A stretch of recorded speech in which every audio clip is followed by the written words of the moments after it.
Jenna always trusted her husband, Marcus. They had been married for 5 years and lived in a quiet neighborhood just outside the city. Marcus worked in cybersecurity, mostly from home, but every now and then, he had to travel for work or catch up with his old college friends. That Friday morning, he came into the kitchen already dressed, rolling his suitcase behind him. He kissed Jenna on the cheek and said, "Just a short trip. I'll be back Sunday night. Don't miss me too much." Jenna smiled and replied playfully, "I'll try not to throw a party without you." He laughed, grabbed his coffee, and walked out the door. Jenna stood by the kitchen window, watching his car reverse from the driveway. Something about the way he left felt different. He hadn't looked back. No last wave. No love you like he usually said. She shrugged it off and tried to go about her day. But that evening, the house felt strangely quiet. Too quiet. Jenna didn't realize how much she had gotten used to Marcus always being around, his voice echoing from the office, the clack of his keyboard, his footsteps when he came downstairs for snacks. Without that, the house felt hollow. She made dinner for one, sat in front of the TV, and tried to relax. But her mind kept wandering. Lately, Marcus had been a bit off. He had started guarding his phone. He never let her near his laptop anymore. And sometimes, when she walked into the room, he'd quickly minimize his screen like a teenager hiding something. She had asked him once, jokingly, "Are you hiding a secret life from me?" He'd laughed too loudly and said, "If I had the energy for that, I wouldn't be this tired all the time." Still, Jenna couldn't shake the feeling that something was off. The next morning, she decided to clean the house. She wasn't in the mood to scroll on social media or call friends. She just wanted to stay busy. She started with the kitchen, then moved on to the hallway. When she reached the living room, she stood for a moment, staring at the couch. That couch had been there since they moved in. Old, bulky, but comfortable. She remembered they bought it second-hand when they were still struggling with bills in the early years. She smiled at the memory and pushed her hands under it to lift one side and vacuum beneath. As she moved the couch forward, something caught her eye. A small black corner peeking out from under one of the cushions. At first, she thought it was just some tape or a wrapper. But when she knelt down and looked closer, she realized it was an envelope. It was taped to the wooden base of the couch, just underneath where the cushion rested. Very carefully hidden, someone wouldn't see it unless they moved the entire couch and looked closely. Her heartbeat quickened. She reached under, peeled the tape, and slowly pulled out the envelope. It was thick, heavy, and unmarked. She sat on the floor, staring at it. There was no name on it. No writing. Just a plain, light brown envelope sealed tightly. She turned it over in her hands. Her fingers felt cold. A strange chill crept up her spine. Why would someone tape an envelope to the bottom of their own couch? Why hide it? More importantly, why hide it from her? Jenna hesitated. For a moment, she thought about waiting. Maybe it wasn't meant for her. Maybe it was private. Maybe she didn't want to know what was inside. But another thought pushed that one away.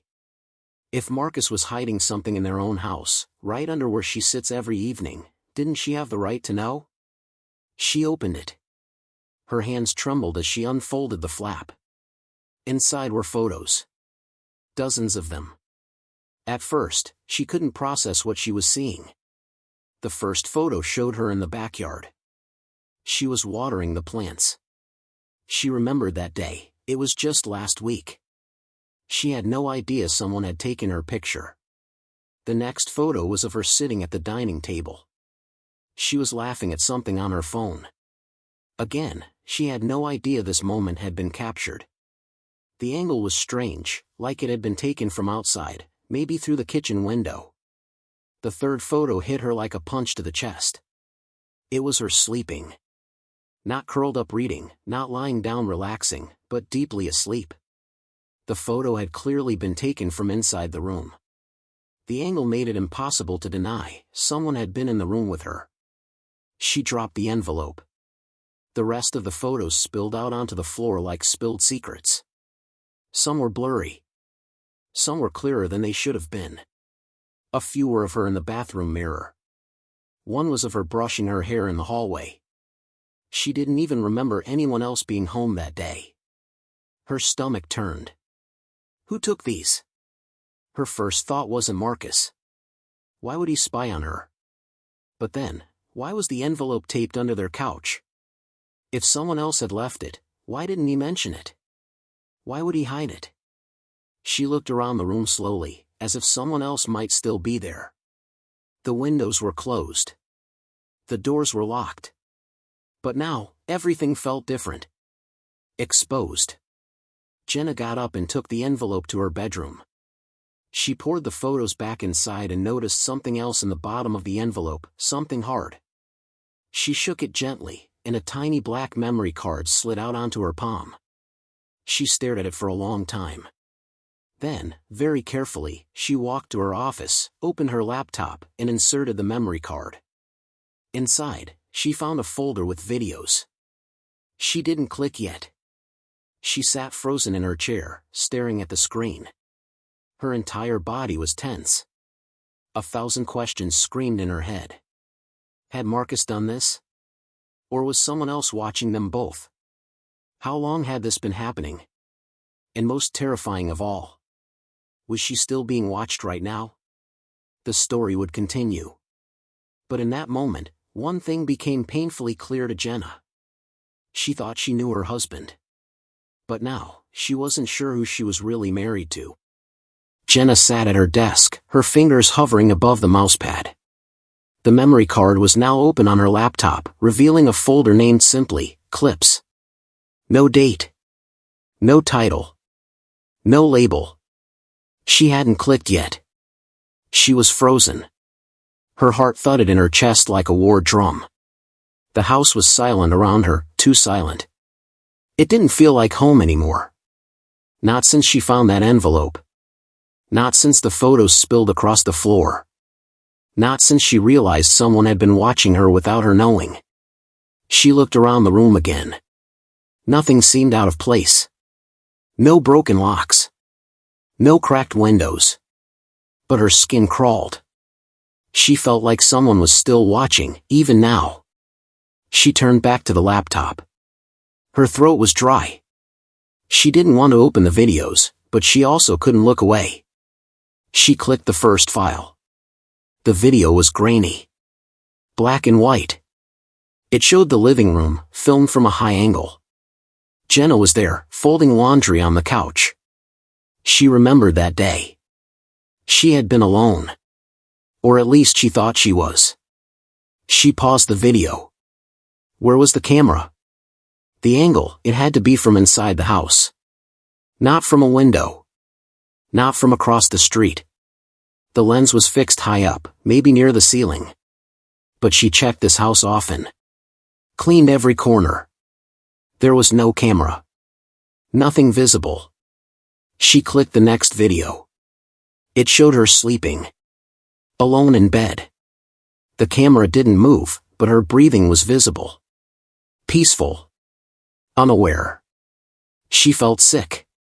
Someone had been recording her for weeks, maybe longer. And not just in the living room. In the bedroom. The kitchen. Even the hallway. One clip showed her walking out of the shower in a towel. Her vision blurred with panic. She slammed the laptop shut and pushed it away. Her hands were shaking. She backed away from the desk as if the videos might crawl out and touch her. Who did this? She whispered out loud. And then the question came back stronger. Why was all of this hidden under the couch in her own home? She tried to think logically. Was it a burglar? A stalker? Someone who broke in and hid the envelope? But nothing had ever been stolen. No signs of forced entry. No alarms triggered. She didn't want to admit the other possibility, but it wouldn't go away. Marcus. It didn't make sense. He was her husband. He loved her. He cooked for her. They watched movies together. He gave her forehead kisses every night. He couldn't have done this, right? But he also worked in cybersecurity. He knew all about cameras, hacking, remote surveillance. He knew how to hide files, how to plant things and cover his tracks. He even used to joke about it. If I ever wanted to disappear, he'd say with a grin, "You'd never find me." Back then, she laughed with him. Now, the joke felt like a warning. She opened the envelope again and looked at the note she hadn't noticed earlier. It was folded up and taped inside the back flap. A small square piece of paper with messy handwriting. "Keep watching. She still doesn't know." No name. No date. Just those chilling words. Her stomach twisted. She still doesn't know. Know what? Suddenly, her phone buzzed. A message from Marcus. "Marcus, signal's bad out here. Just wanted to check in. Love you." She stared at it. Nothing in the message seemed off. Just a casual check-in. But now, everything he said felt suspicious. He had told her there would be no signal. But now he was texting? She replied. "Jenna, all good here. Miss you." She wanted to scream. Confront him. Ask him if he had been spying on her like some kind of predator. But she didn't. Not yet. Because something inside her said she needed to be smart. If Marcus really had something to hide, acting like she didn't know might be her only advantage. She reopened the laptop. Clicked another video. This one was recent. Just 4 days ago. It showed her on a video call with her sister. The audio was low, but her voice was clear enough. They were talking about birthday plans. Laughing. Jenna remembered that call. She had been in the kitchen, alone. Yet, here it was, recorded. She paused the video. Took a screenshot of the angle. Then she walked to the kitchen and looked around. She stood exactly where she had been sitting during the call. And then she saw it. Above the fridge, half hidden by a potted plant, was a tiny black square. It blended in with the shadows. A camera. Her heart dropped. She got a chair, climbed up, and took it down. It was small, barely the size of a matchbox. A blinking red light flashed once, then went dark. She held it in her hands, numb. This wasn't a mistake. This wasn't some outside threat. This was planned. Placed. Hidden. Someone had set this up, and someone had been watching her through it. But who?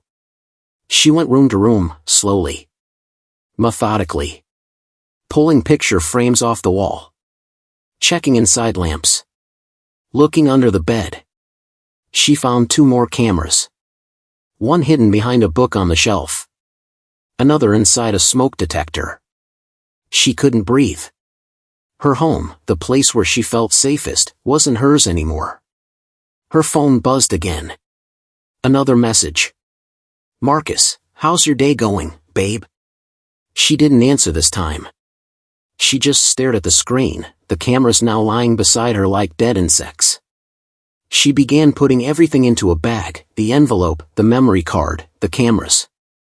She needed help. She called the police. The officer on the phone sounded calm but alert. "Do not touch anything else," he told her. "We'll send someone over." Within 30 minutes, 2 officers were at her door. Jenna showed them everything, the videos, the cameras, the photos. She explained how she found the envelope taped under the couch. She told them about the message that said she still doesn't know. They took everything and asked her to write a statement. Before they left, one of the officers asked, "Do you know anyone named Christy Delmar?" Jenna blinked. "No. Should I?" The officer paused. "We found footage of her on the memory card too." Jenna's face went pale. "What do you mean?" "She went missing 3 years ago," he said. "Disappeared without a trace. No leads. But there's a short clip of her on the card, same house setup, same hidden angle. The camera was recording her too." Jenna's voice cracked. "Are you saying this happened before?" To someone else? The officer didn't answer directly. He just nodded slowly. We're going to run this card through forensics. But we suggest you don't stay here tonight. Jenna nodded, her whole body trembling. She packed a small bag and left the house that night. She slept on her sister's couch, but she didn't really sleep. Every time she closed her eyes, she saw herself recorded. Every smile. Every yawn. Every private moment. Captured without consent. But more than that, she saw Marcus's face in her mind. His calm voice. His easy smile. And suddenly she remembered something else. Something he told her years ago, back when they were just dating. She had asked why he was so good at fixing tech stuff. And he had smiled and said, I like learning how things work. Cameras, computers, people. It's all the same. You just have to know where to look. That night, those words wouldn't stop echoing in her head. What else had he been looking at? What else hadn't she seen? And for the first time in her life, Jenna asked herself a terrifying question. Was Marcus ever really the man she thought he was? Jenna hadn't slept all night. She lay curled on her sister Mia's couch, eyes wide open, the blanket clutched tightly under her chin. Her mind kept replaying everything, those videos, the cameras, the officer's words, and most of all, that one name, Christy Delmar. A woman she'd never met. A woman who was now missing. A woman who showed up, somehow, on a memory card found inside Jenna's own house. She stared at the ceiling and asked herself the one question that kept stabbing at her heart. How could Marcus be involved in something like this? By morning, Mia had made coffee and sat next to her. You didn't sleep, did you? Jenna shook her head. I can't stop thinking. What if it wasn't just spying? What if he did something to her? Mia didn't answer. She just placed a hand on her sister's back and said softly, You need answers. Not guesses. Go find them. Jenna nodded slowly. She had to go back to the house. But she wasn't going to tip Marcus off. Not yet. She texted him as if everything was normal. Jenna, morning. Slept like a rock. Just grabbing groceries today. His reply came in seconds. Almost too fast. Marcus, haha, lucky you. We barely slept at the cabin. No signal out here but got one bar now. Love you. That was a lie. Because the night before, while Marcus was supposedly in a remote cabin with no signal, he had messaged her twice. And now he claimed he barely had one bar. She stared at his message and something clicked in her mind. What if he wasn't even on that trip? What if he never left town? Jenna waited until midday. Then she returned to the house. Alone. She parked 2 streets away and walked back to her home like a stranger entering enemy territory. Her keys jingled in her hand. Every step felt heavy. She opened the front door and froze. Everything looked exactly the same, but she could feel it, something was off. The air was heavy. The silence was deeper. She slowly stepped in, closed the door behind her, and locked it. She turned on her phone's voice recorder and began talking softly, documenting everything just in case. Monday. 12:46 p.m. Entered house. Feels different. Nothing looks moved. Smells like coffee. Like someone was here recently. She stepped into the kitchen. A coffee mug sat in the sink. The sink was dry. That was strange, she had done dishes before leaving. She was sure of it. But now, this one mug sat there, with coffee stains, as if someone had just finished drinking it. Her blood ran cold. She moved quickly through the house, checking every room. Closet doors, the guest bedroom, even the garage. Nothing. Until she got to the office. Marcus's office was usually locked, but she had used his spare key a few times when she needed to grab envelopes or pay bills. She inserted the key now, twisted the knob, and stepped inside. Everything looked neat.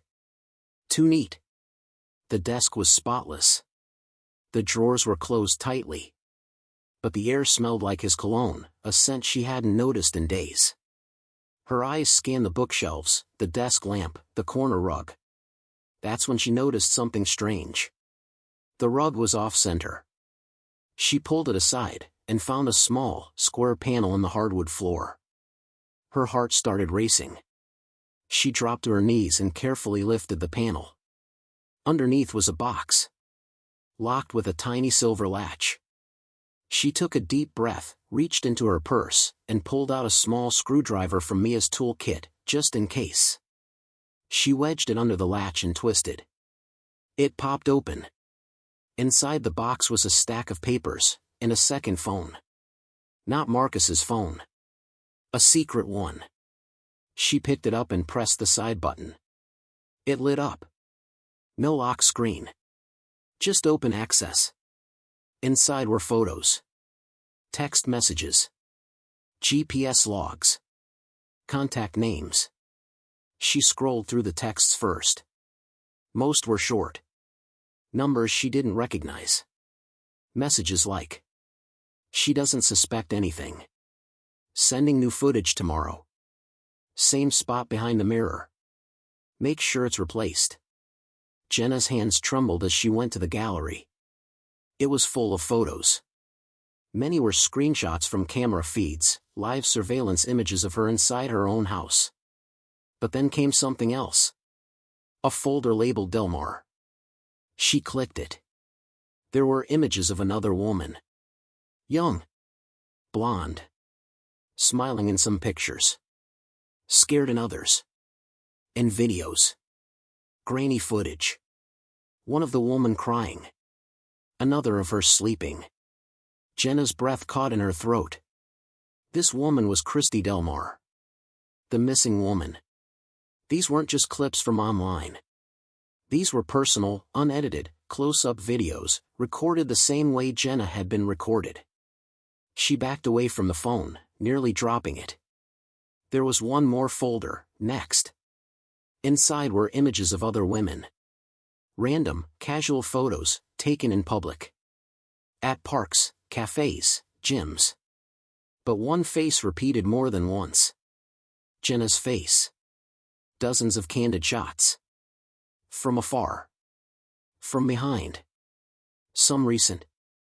Some old. That's when she understood. This wasn't just about spying. Marcus was selecting people. Christy was one. Jenna was next. Jenna packed the phone, the papers, and the secret box into a bag. She left the house immediately and drove straight to the police station. The same officer from before met her at the front desk. He listened carefully as she explained what she'd found. When she showed him the phone, his expression changed. "We've been investigating Marcus Holloway for months," he said. "But we didn't have enough evidence." Jenna's mouth dropped open. "You knew?" "Not officially," the officer said. "But your report last night connected dots we'd been watching for a long time. The name Christy Delmar? She was last seen dating a man who fit Marcus's description, except he used a different name. He's been careful. Changed his appearance over the years. Different states. Different aliases." Jenna stared at the man in front of her. She had lived with Marcus for 5 years. Slept next to him. Ate meals with him. Loved him.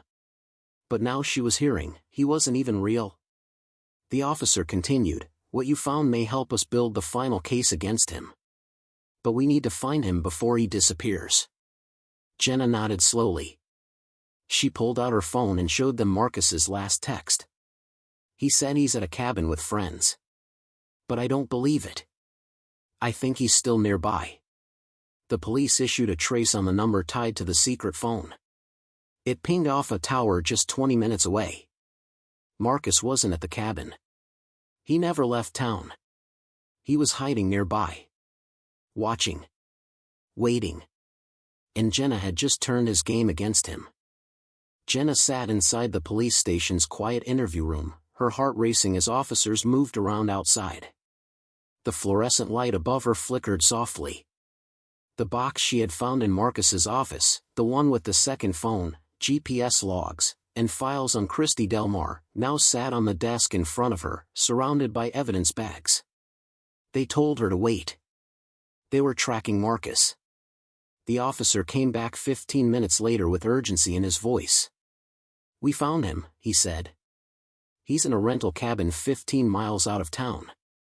Alone. No friends, no signal issues. We're sending a team now." Jenna nodded silently.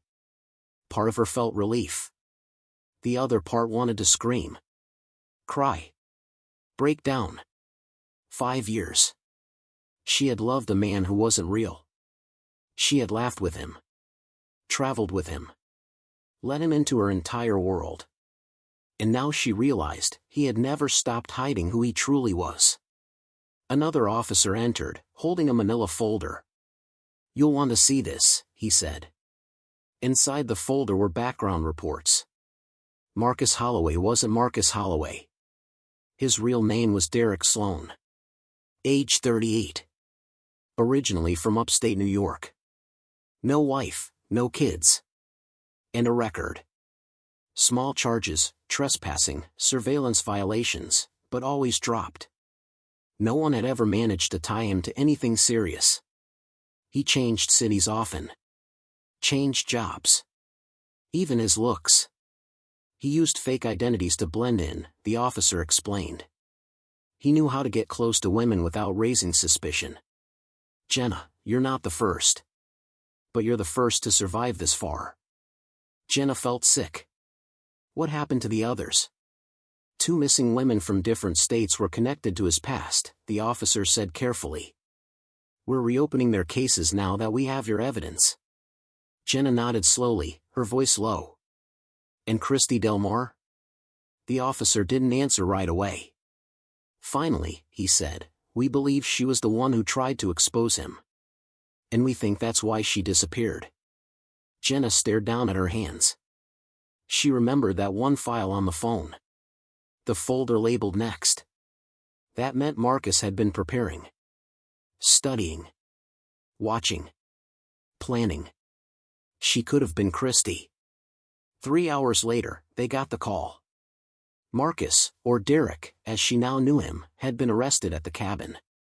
He didn't resist. He was calm. Collected. Not angry. Not scared. He simply smiled when they took him away. They found more inside the cabin. Multiple laptops. Spare hard drives. Burner phones. A whiteboard with maps and names. Surveillance photos of Jenna and other women. He had documented everything. Where they went. What time they got home. Who they talked to. He had built a system. One detective said quietly, he treated it like a project. Like, collecting people. Jenna couldn't breathe. 2 days later, Jenna returned home. The police had cleared the house. Removed all devices. Searched every inch. They offered her a hotel and protection, but she wanted to face her home again. To stop being scared of it. Mia went with her. The moment Jenna walked in, she stood in silence. The house looked the same, but it didn't feel the same. It felt like someone else's skin. Everything had been touched. Watched. Violated. Still, she walked from room to room. Slowly. She paused at the couch. The same one where she found the envelope. She sat down, ran her fingers across the fabric, and whispered, "Thank you." If she hadn't moved it that day, if she hadn't decided to clean, she might still be living with Marcus. Still sleeping next to a man planning her replacement. A week later, detectives showed her the full truth. They had decrypted the devices from the cabin. Marcus, Derek, had been recording women for over 7 years. He created fake identities, moved from state to state, and found jobs that gave him access to homes and devices. Some women never even knew he had been in their homes. Christy Delmar, they confirmed, had dated him under a different name. They believed she found something, just like Jenna had, and tried to report him. And then she vanished. They didn't find her body. But they found audio clips. A folder labeled KD last night. It was enough to charge him. Jenna sat with detectives for hours. She answered every question. Handed over every memory she could find. The smallest things, phrases he used, places he'd been, even books he read, could help the case. They told her something else, too. Jenna was the only one who ever uncovered his pattern while still in the relationship. You survived, the lead detective said. Because you listened to your gut. Months passed. The trial began. Marcus, now only referred to by his legal name, Derek Sloan, sat in the courtroom like a statue. Emotionless. Polite. As if none of it affected him. His lawyer argued that the videos were harmless, that they were just eccentric habits. But the court didn't agree.